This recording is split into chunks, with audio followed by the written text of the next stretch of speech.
로마서 6장입니다. 로마서 6장 신약성경 247쪽입니다. 신약성경 247쪽 로마서 6장 15절부터 18절의 말씀을 한 절씩 교독하시겠습니다.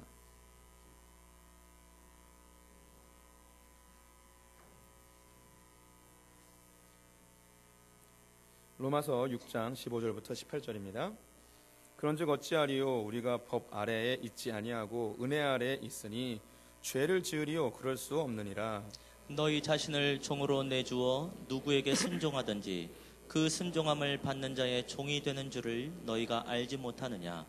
혹은 죄의 종으로 사망에 이르고 혹은 순종의 종으로 의에 이르느니라. 하나님께 감사하리로다. 너희가 본래 죄의 종이더니 너희에게 전하여 준 바 교훈의 본을 마음으로 순종하여 죄로부터 해방되어 의에게 종이 되었느니라. 아멘.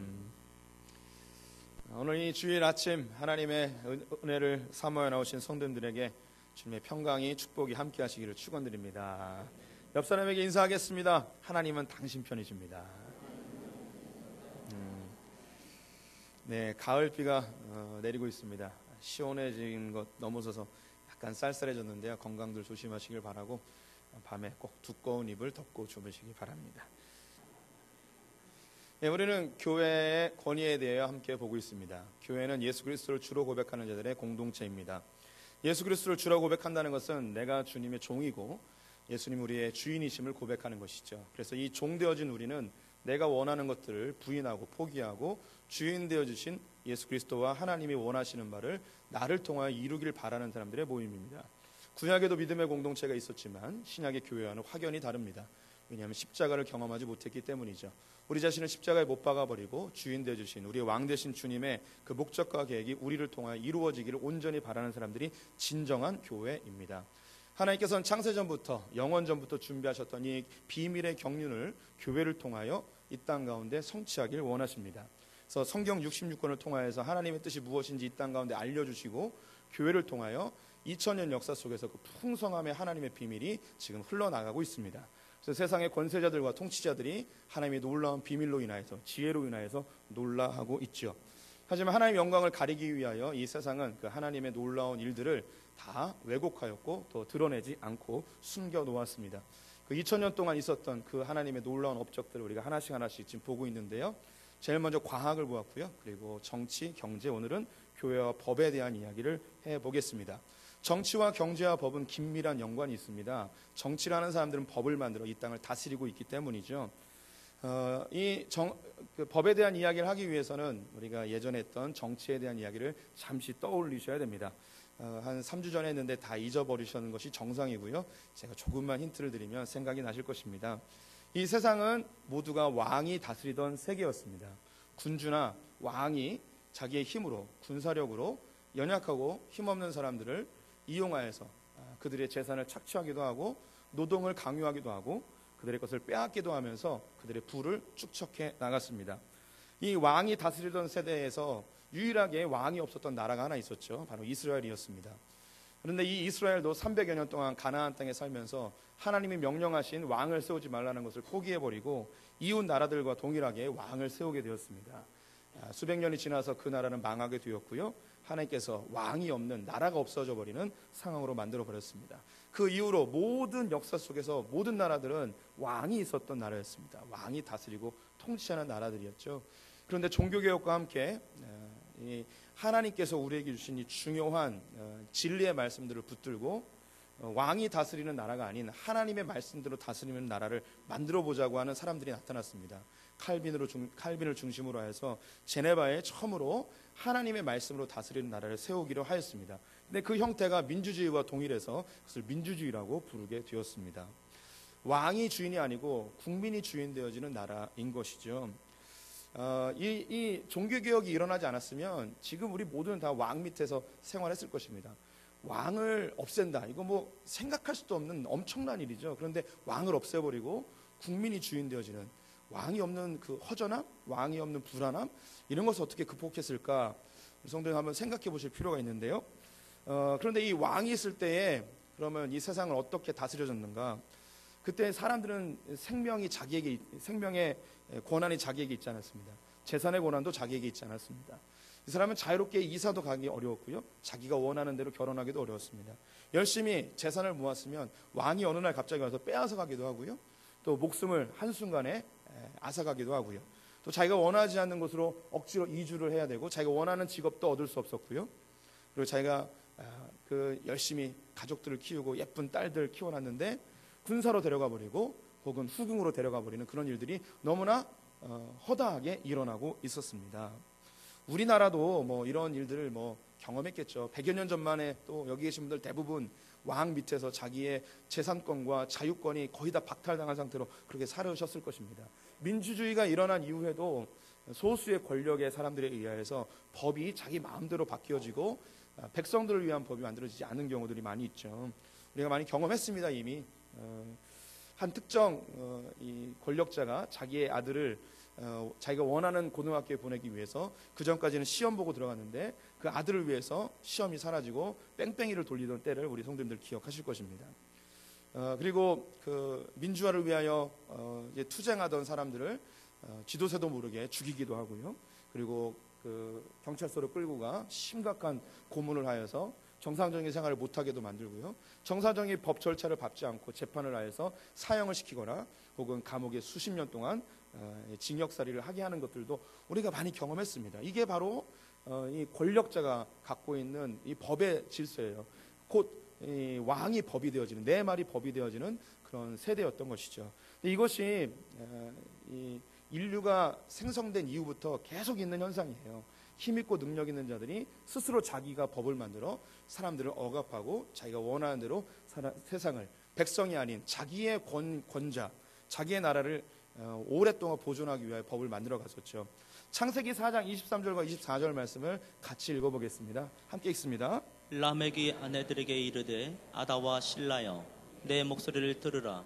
라멕의 아내들이여 내 말을 들으라. 나의 상처로 말미암아 내가 사람을 죽였고 나의 상함으로 말미암아 소년을 죽였도다. 가인을 위하여는 벌이 7배일진데 라멕을 위하여는 벌이 77배이로다. 오늘 본문은 아담과 하와의 아들 가인과 아벨이 있었는데요, 가인이 아벨을 죽인 이후 하나님을 대적하여 떠나버립니다. 그리고 하나님과 관계없는 가인의 문화를 만드는 장면 중에 5번째 이야기입니다. 가인의 후손들은 성경에 5가지의 문화를 만들게 되는데요, 이것은 힘에 의하여 만들어진 문화입니다. 첫 번째는 일부 다처제를 만들었습니다. 힘있고 능력 있고 돈 있는 사람들이 여러 여자들을 거느리고 살아가는 힘의 질서에 의하여 만들어진 문화이죠.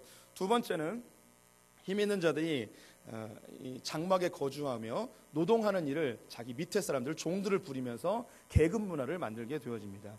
세 번째는 장막에 거주하는 이 사람들이 남는 시간과 재정을 가지고 문화를 만들어 예술을 만들어요, 유흥을 만들게 되어집니다. 그리고 이 사람들은 삶을 더 편리하게 하기 위해서 기술을 발달시키고요. 그리고 마지막에 나오는 5번째 이야기가 저것입니다. 라멕이라는 사람이 있었는데 자기의 종이 있었습니다. 이 소년이 일을 하다가 주인 되어진 라멕에게 상처를 입혔습니다. 너무 화가 나가지고 이 소년을 바로 죽여버립니다. 생명을 빼앗아버린 거죠. 힘 있는 자가 연약한 자의 생명을 뺐습니다. 그리고 법을 정합니다. 가인을 위해서 벌이 7배인데 라멕을 위해서는 벌이 77배다. 나에게 누군가 해를 주고 나를 공격하면 이 사람은 77배의 벌을 가하리라 하면서 법을 만듭니다. 이건 대표적인 한 그 조문이고요. 이 이후로 많은 권력자들은 자기를 위한 법을 만들고 백성들을 포갑하고 자기의 감정대로 내 말이 곧 법이라는 그런 세대를 만들게 됩니다. 근데 왕이 없는 나라를 만들었잖아요, 칼빈이. 이젠 하나님의 통치대로 다스려지는 나라입니다. 그런데 우리 성도님들, 왕이 사라졌습니다. 모든 사람들이 평등하게 자유를 가지고 자기 마음대로 살 수 있는 세상이 됐습니다. 그러면 사람들이 이제 왕의 이 포갑으로부터 우리가 자유케 되었으니 우리가 서로를 배려하고 서로를 사랑하고 우리 멋지게 살아봅시다, 이렇게 할 것 같습니까? 아니면 무질서하게 살아갈 것 같습니까? 예. 칼빈이 성경에서만 찾아낸 중요한 5가지의 교리가 있는데요, 그 중에 한 가지가 뭐냐면 전적 타락이에요. 성경은 사람에 대해서 전혀 긍정적으로 이야기하지 않습니다. 우리 성도님들에 대해서 주님은 전혀 기대하지 않으세요. 우리 성도님들이 어떤 죄를 져도 주님은 전혀 신선해하지 않으세요. 늘 짓는 죄. 우리의 모든 생각이 다 죄라는 걸 알고 계세요. 그래서 놀라지도 않으세요. 우리 성도님들 사람 막 죽이고 다녀도 막 100명씩 죽여도 주님 안 놀라세요. 히틀러는 막 600만 명씩 죽였기 때문에 개발의 피해요. 뭐 전혀 놀라질 않으세요. 세 발의 피인가요?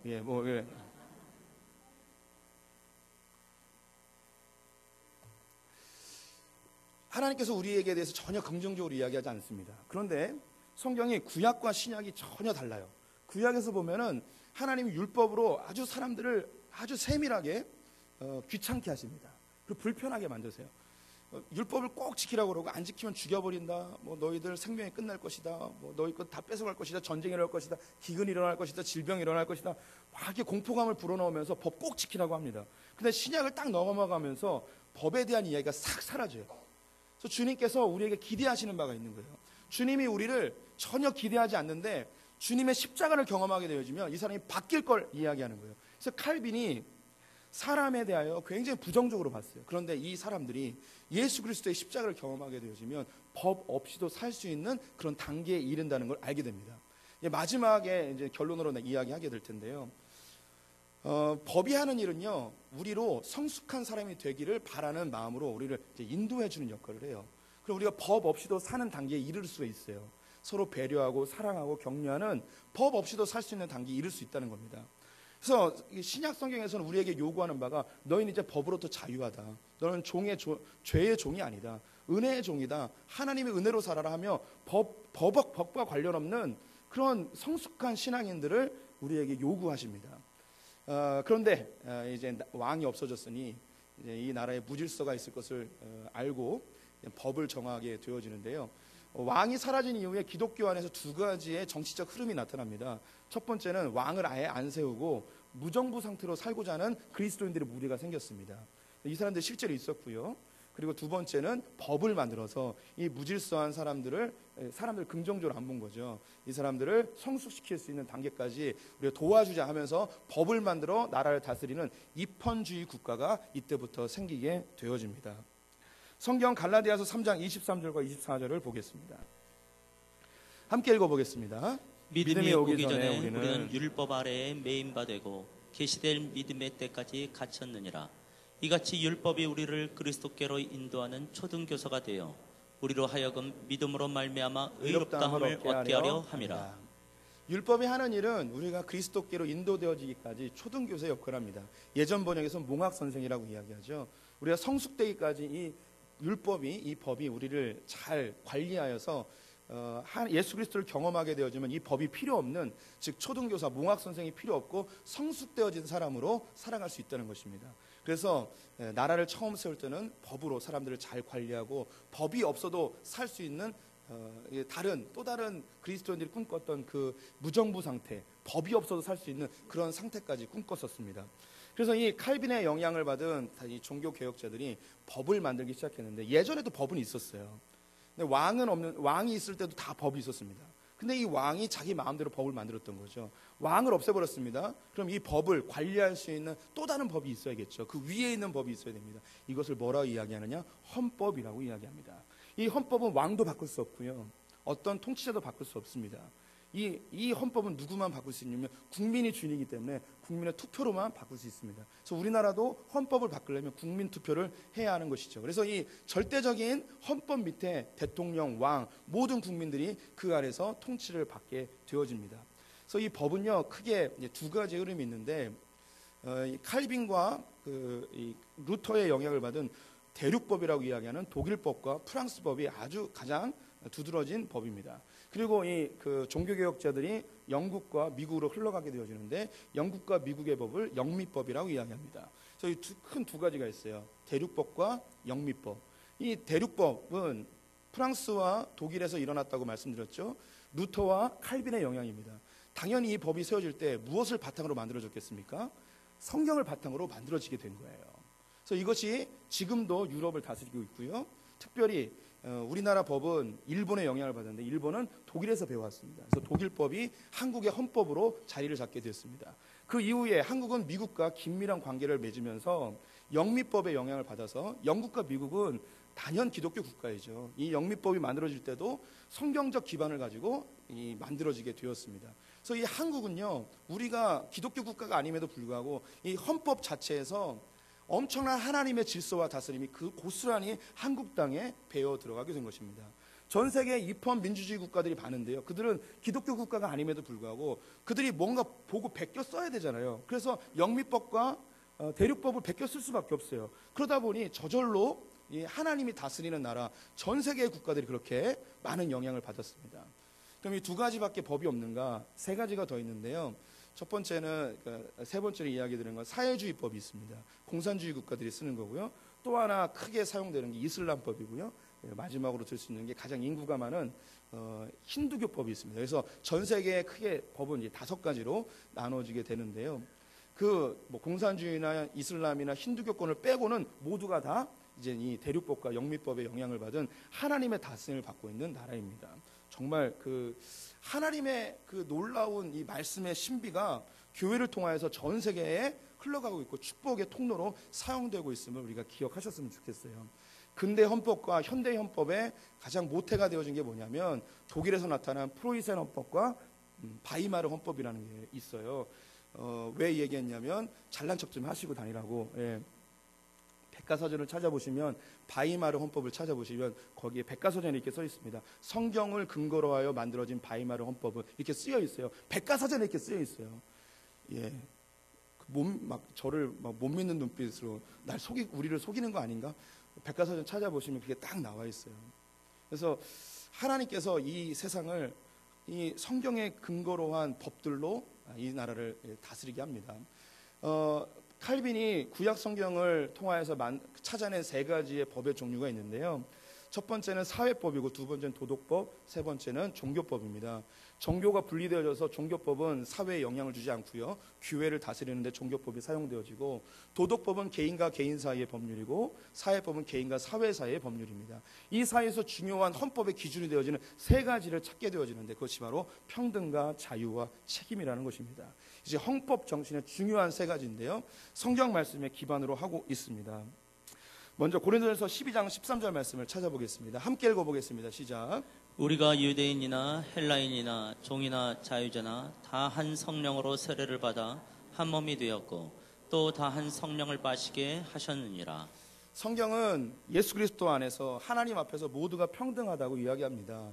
유대인이나 헬라인, 종이나 자유자, 남자나 여자나 노인이나 어린이나 모두가 주님 앞에서 한 지체이고 평등한 존재임을 우리가 알고 있습니다. 우리 성도님들, 하나님 앞에서 모두가 평등하다는 이야기, 사람이 다 평등하다는 이야기를 교회에서 외에는 들을 데가 없어요. 사람이 평등하다 이런 생각을 아무도 할 수가 없는 거예요. 왕이 다스리던 시대에는요, 모두 다 계급이 있었어요. 소수의 사람들이 권력을 갖고 있고 모든 사람은 다 종인 거예요. 이걸 누가 포기하고 싶겠냐 말이죠. 하나님의 질서가 아닌 건 이거 놓을 수가 없어요. 이 좋은 것, 내가 노동하지 않아도 수많은 노예들이 날 위하여 먹을거리를 만들어주고 있는 이 사회, 누가 이걸 포기하겠냔 말이에요. 누가, 내가 권력을 갖고 있는데 천하지 천한, 공부도 하나도 못한 저 사람과 내가 평등하다고 누가 이걸 이야기할 수 있냔 말이죠. 주님의 이 강권적인 선포가 아니면은 평등을 이야기할 수가 없습니다. 우리 성도님들, 조금만 눈을 떠서 다른 종교를 살펴보십시오. 모든 종교는 계급이 있습니다. 계급이 없는 종교가 있습니다. 우리가 믿는 개신교입니다. 천주교도 계급이 있어요. 모든 종교가 계급이 있어요. 왜냐하면 이 계급 안에서 질서가 형성되거든요. 도전할 수 없어요. 근데 이 개신교는 놀랍게도 우리 모두가 다 형제 자매입니다. 그래서 제가 이 강단에서 설교하고 있지만 우리 성도님들의 머릿속에는 목사님하고 나랑 뭐 똑같지. 그래서 저보고 형제님 하는 집사님이 계셨어요. 전화해가지고 형제님, 집사님. 그럼 내 형제님 저도 이렇게 대답하고. 예, 어떻게 보면은 굉장히 기분 나쁠 수 있지만 아니에요. 원리적으로 맞잖아요. 형제 맞잖아요. 형제. 예. 다른 종교에서 신도들하고 종교 지도자라고 머리 끌어당기면서 싸우는 거 보셨나요? 예, 다른 종교는 그런 일이 일어나지 않아요. 절에서는요, 누구랑 싸우냐면 중끼리 싸우고요. 예. 천주교는 싸우지도 않죠. 이 계급이 워낙에 철저하다 보니까 아예 뛰어넘질 못해요. 신도들하고 신부님하고 싸우는 거 보셨나요? 못 봤어요. 교회는요, 성도들하고 목사하고 엄청 싸워요. 넥타이 잡고요, 멱살 잡고요, 머리 끌어당기고요, 네가 목사냐 새끼 하면서 막 내던지고요. 아름다운 거예요. 자부심을 가지세요. 왜 이게 아름다울 거예요? 제가 농담하는 게 아니에요. 우리는요, 머릿속 깊이 목사님에 대해서 그냥 영적 지도자이니까 우리가 존중하는 거죠. 깊은 내면 속에는 평등하다는 의식이 우리가 가득 담겨 있어요. 너무 멋진 거예요. 목사가 잘못하면 끌어내리고 쫓아내야죠. 아니면 목사가 잘할지라도 성도들이 한 마음으로 다 연합하여서 쫓아낼 수도 있는 거예요. 아름다운 거예요. 자부심을 가지시라니까요. 예. 어느 종교에서 종교 지도자를 내쫓을 수 있냔 말이에요. 교회만이 가능한 거예요. 왜? 평등하다는 의식을 갖고 있기 때문이에요. 다 평등해요. 그래서 우리는요, 교회 안에서 어떤 계급도 없습니다. 저는 말씀을 전하는 은사가 있을 뿐 우리 성도님들과 차이가 없습니다.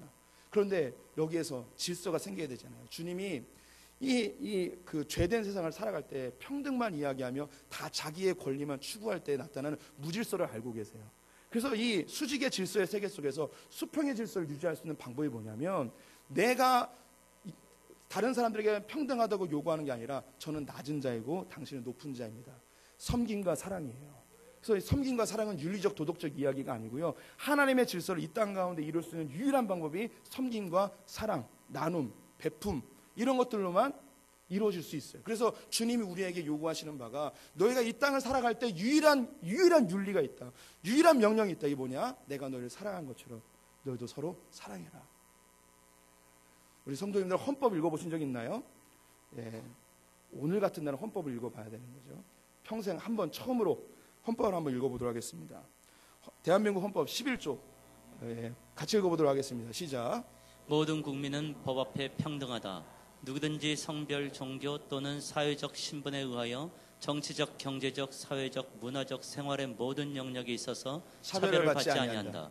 사회적 특수계층의 제도는 인정되지 아니하며 어떠한 형태로도 이를 창설할 수 없다. 훈장 등의 영전은 이를 받은 자에게만 효력이 있고 어떠한 특권도 이에 따르지 아니한다. 은혜롭지 않아요? 네. 하나님의 사랑이 막 느껴지지 않습니까? 우리는 하나님 앞에서 모두 평등하다라고 이야기하는데, 이 하나님을 빼고 무엇이 들어갔냐면 법 앞에서 모두가 평등하다라고 헌법을 만드는 저 우리 믿음의 선배들이 이렇게 기록해 놓은 거예요. 그리고 이 하나님 안에서, 이 민주주의 안에서, 입헌주의 안에서는 그 어떤 계급도 존재할 수 없다고 이야기하는 거예요. 모두가 평등하다는 거예요. 그리고 누군가 공로가 있어서 상급을 받았다면 이것은 자기에게만 해당되어지고 그 밑에 사람들에게 전수되어지지 않는다는, 이거는 거의 성경 말씀이에요. 네. 이런 게 우리나라 헌법에 있어요. 네. 이 나라가 하나님의 은혜 가운데 이제 통치되어지고 있습니다. 그런데 이 하나님께서 주신 이 평등이 깨어지면 그때부터 그 공동체는 병들게 되어지는 것이죠. 교회가 계급이 생겨버리면 그때부터 병드는 거예요. 목사가 섬기지 않고 마치 절대 권력을 가진 왕처럼 군림하고 있다면 그 교회는 병들어가고 있는 것입니다. 여기 계신 직분자들, 장로님, 권사님, 안수집사님들이 마치 이것을 계급처럼 생각하여서 장로님은 안수집사님 부려먹고, 안수집사님은 서리집사님 부려먹고, 권사님들은 여전도회 부려먹는 이런 계급이 형성되어진다면 이때부터는 교회는 병들어가는 거예요. 반대로 밑에 있는 자들이 자발적으로 헌신하여서 섬긴다면 아름다운 공동체죠. 위에 있는 자는 스스로 낮아져서 처음 믿는 자, 연약한 자들을 세워주는 이런 공동체는 멋진 거죠. 이 나라 공동체도, 이 국가 공동체도 그렇게 돼야 되는 것이죠. 위에 있는 권위자들에 대해서 밑에 사람은 공경하고 위에 있는 자들은 자기의 것들을 나누는 이런 평등을 이루려 하는, 그런데 점점점 계급이 형성되어지고 있죠. 예. 위에 있는 사람들은 더 그 자기가 갖고 있는 권력을 유지하기 위하여 자기 자손들에게 그 계급을 물려주고 있습니다. 계급의 이동이 불가능한 세대가 되어지고 있습니다. 우리나라가 민주주의 사회가 됐다는 제일 좋은 증거는 뭐냐면 시장경제와 계급의 이동이에요. 계급의 이동이 안 되고 있다는 것은 지금 이 나라가 지금 병들어가고 있다는 중요한 증거입니다. 성경에서 찾은 이 헌법의 중요한 원리, 자유입니다. 갈라디아서 5장 1절 말씀 같이 읽어보겠습니다. 그리스도께서 우리를 자유롭게 하려고 자유를 주셨으니 그러므로 굳건하게 서서 다시는 종의 멍에를 매지 말라. 주님께서 이 땅에 오신 것은 우리에게 자유를 주기 위해서입니다. 모든 이 땅의 속박으로부터 우리는 끝나버리고 다 속박으로부터 해방되어지고 하나님의 다스림만 받는, 하나님의 통치만 받는 그런 자유로운 존재들이 되었습니다. 우리를 얽매이게 하는 것은 아무것도 없습니다. 우리가 성공에 얽매이거나 이 땅의 가치관에 얽매이지 말아야 됩니다. 오직 우리는 은혜의 종살이 하는 것이죠. 하나님의 통치만 받는 자들이 되는 것입니다. 그래서 내 마음껏 풍요롭게 자유롭게, 이것들이 헌법에 그대로 들어있어요. 헌법에는 자유에 대한 이야기가 굉장히 많이 있는데요. 거주 이전의 자유, 표현의 자유, 행복 추구권, 이런 종교의 자유, 이런 것들이 너무나 많이 있습니다. 근데 이 자유와 함께 책임에 대해서 이야기하고 있습니다. 갈라디아서 5장 13절 말씀 같이 읽어보겠습니다. 시작. 형제들아 너희가 자유를 위하여 부르심을 입었으나 그러나 그 자유로 육체의 기회를 삼지 말고 오직 사랑으로 서로 종노릇하라. 예. 이 자유에 대해서 우리가 방종을 하게 되어지면 이 방종에 대한 대가를 우리가 책임져야 돼요. 우리 성도님들, 우리는요 하늘에 속한 자들이기 때문에 이 땅의 법률에 대해서, 법에 대해서 너무 그렇게 연연하지 않으셔도 돼요. 그런데 이 땅의 질서를 유지하기 위하여 이 법을 따라가는 거죠. 근데 가끔은 우리가 너무 이 법에 얽매여서 사는 것보다는 법 위에서 살 필요가 있어요. 때로는 교통법도 어겨도 됩니다. 예. 신호등 어겨도 되고요. 차선주 위반해도 돼요. 경찰에 잡혔죠. 그러면 당당하게 그 책임을 물으면 돼요. 벌금 내면 되고요. 신호 위반해서 잡히면 싼 걸로 끊어달라고 얘기하면 되는 거예요. 우리 성도님들, 그런데 이 땅에서 하나님 신이 법의 권위 아래 반드시 자기가 지은 죄에 대해서는 대가를 지불하게 되어 있습니다. 왜 나만 잡아요? 라고 하지 마시고, 내가 죄를 졌을 땐 죄에 대한 대가를 감당할 그 자세를 가지고 죄를 지셔야 돼요. 죄도 당당하게 지셔야 돼요. 예. 이 벌에 대해서 나는 피해갈 수 있으면 좋겠지. 그러면 안 돼요. 반드시 죄는 드러나게 되어 있어요. 하나님께서 우리에게 자유를 주시되 이 땅의 것들에 우리 얽매이지 말고 정말 자유롭게 살아라. 그런데 너의 행동에 대해서 네가 책임져야 된다. 라는 이 아름다운 질서를 우리에게 주셨습니다. 헌법에 자유에 대한 이야기가 많이 있는데 자유와 책임에 대한 이야기 하나로 뭉쳐서 헌법 37조 같이 읽어보도록 하겠습니다. 시작. 국민의 자유와 권리는 헌법에 열거되지 아니한 이유로 경시되지 아니한다. 국민의 모든 자유와 권리는 국가 안전보장, 질서유지 또는 공공복리를 위하여 필요한 경우에 한하여 법률로서 제한할 수 있으며 제한하는 경우에도 자유와 권리의 본질적인 내용을 침해할 수 없다. 종교개혁가 루터와 칼빈이 가장 부르짖었던 부분이 뭐냐면 자유입니다. 그래서 그리스도인의 자유에 대한 설교는 오랫동안 할 수 있습니다. 나중에 기회를 봐서 그리스도인의 자유에 대한 이야기를 하겠습니다. 중세시대 때 로마 카톨릭에 의하여 모든 성도들이 종교법과 그리고 계급 속에서, 그리고 왕과 그 권력 속에서 다 눌린 삶을 살고 있을 때 하나님이 우리에게 정말 주시고 싶어하는 이 자유가 무엇인가, 종교개혁자들이 엄청나게 연구를 했습니다. 그래서 우리가 지금 맛보고 있는 이 자유함은요, 종교개혁가들의 엄청난 핏값으로 얻어낸 거예요. 대신에 이 자유에 대한 책임은 반드시 개인이 지도록 하고 있죠. 우리가 입헌 민주주의 사회를 살아가고 있습니다. 이 법이 하나님의 권위 아래, 하나님의 질서 아래 만들어졌음을 우리가 인정할 수밖에 없죠. 그러면 우리 성도님들, 법을 잘 지켜야 될까요? 말아야 될까요? 잘 지켜야 됩니다. 법을 잘 지키는 것은 곧 하나님의 권위 아래 순종하는 것과 같습니다. 그런데 권위에 대해서 우리가 불순종할 때도 있다고 그랬죠. 그것은 하나님의 질서와 어긋나는 권위에 대해서. 법도 마찬가지입니다.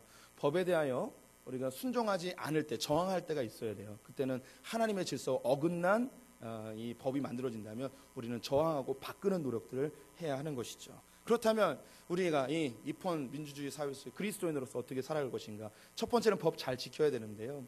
오늘 성경 말씀에 우리는 죄의 종로로 타는 자들이 아니고 은혜의 종로로 타는 자들이고 자발적으로 순종하는 자들이다라고 이야기하고 있습니다. 이 이야기가 우리 입헌 민주주의를 살아가고 있는 그리스도인들의 굉장히 중요한 이야기입니다. 예수님께서 구약에 있는 수많은 율법들을 완성하셨어요. 어떻게 완성하셨을까요? 그것을 폐기한 것이 아니고 주님의 십자가의 사랑으로 이것을 완성해버렸습니다.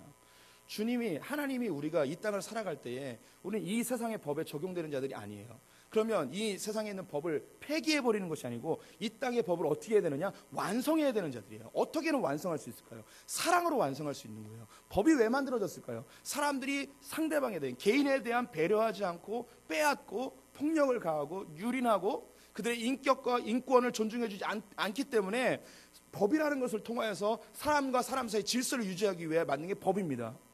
그런데 법이 많아질까요? 줄어들까요? 놀랍게도 법은 점점 많아집니다. 왜냐하면 사람들이 그만큼 법을 안 지키기 때문이죠. 법을 안다는 사람들이 한 법을 만들면 이걸 빠져나갈 수 있는 방법을 찾아내요. 그럼 법을 또 막는 거예요. 또 찾아내요. 또 막는 거죠. 법은 점점 많아지고 있어요. 법은 점점 많아지고 우리는 더 불편하고요. 법을 몰라서 손해보는 것도 많이 있고요. 이 세상에서 그리스도인들이 그러면 어떻게 해야 되는가? 이 법을 없애버려야 돼요. 즉 법 없이도 살 수 있는 사람들이 돼야 돼요. 법 없이 살 수 있는 방법, 법이 아니어도 사람을 사랑하는 거예요. 사람에게 베풀고 용서하고 이해해주고 용납해주고 양보해주는 사랑이 있게 되어지면 법이 없이도 살 수 있어요. 사회와의 법이 있습니다. 이 나라를 하나님께서 우리에게 주셨어요. 우리는 이 세상과 이 나라와 싸우는 자들이 아니에요. 이 세상을 사랑하는 자들이에요. 그래서 나라를 위해 충성하는 거예요. 군대 안 가기 위해서 각종 법을 다 이용하는 게 아니라 군대 가는 거예요. 세금 안 내기 위해서 법을 다 사사지 뒤지는 게 아니고 나라를 위해서 세금 내는 거예요. 왜? 사랑하니까. 주님께서 구약에서는요, 율법을 동원하여서 하나님을 사랑하게끔 제도를 만들어 버렸어요. 그런데 십자가를 경험함으로 주 앞에 내가 철저하게 죄인임을 깨닫고 주님의 은혜 안에 순복한 자들은 주님이 명령하지 않아도 주님을 사랑하기 때문에 마음과 뜻과 정성을 다하여 주님께 헌신하여 주님의 명령하신 바를 자발적으로 따르게 되어집니다. 이게 사랑이 율법을 완성하는 거예요. 이 세상에 많은 법들이 있어요. 그런데 아무도 사람을 사랑하지 않고 나라를 사랑하지 않으므로 이 법을 피해가려고 합니다. 우리 믿음의 사람들은요, 사람을 사랑하고 나라를 사랑함으로 법 없이도 살 수 있는 그런 세상을 만들어야 되는 거예요. 우리 성도님들, 법 위에 사십시오. 법 위에 살 수 있는 방법, 사랑으로 율법을 완성하는 것입니다.